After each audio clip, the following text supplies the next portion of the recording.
वो माँ जो अपने माँ बाप को छोड़कर आपके वालिद के घर आ गई है, अपने घर को छोड़कर आपके डैडी के घर में आके रहने लगी है, वो कुर्बानियां दी है और कुर्बानियां दे देकर वो आपको पैदा की है। और आपको पैदा करने के बाद उसके तो सारे ख्वाब खलास, फुल स्टॉप, वहां पर कोई ख्वाब नहीं रहा उसका। अब बच्चों की फिक्र करने लगती है। और कितनी मेहनत, कोई सीजन नहीं होता है माँ का।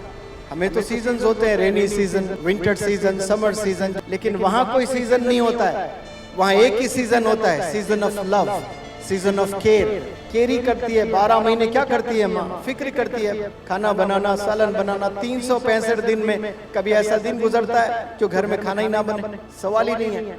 आप 365 दिन में कई दिन मुझे बुखार है, किताब ही नहीं खोलते हो। मुझे बुखार है, मैं आज स्कूल नहीं जाऊंगी, स्कूल ही नहीं जाएंगे आप लोग, कॉलेज ही नहीं जाते हैं। लेकिन माँ देखें, अक्सर घर 99% लें आप, 365 दिन वो घर में खाना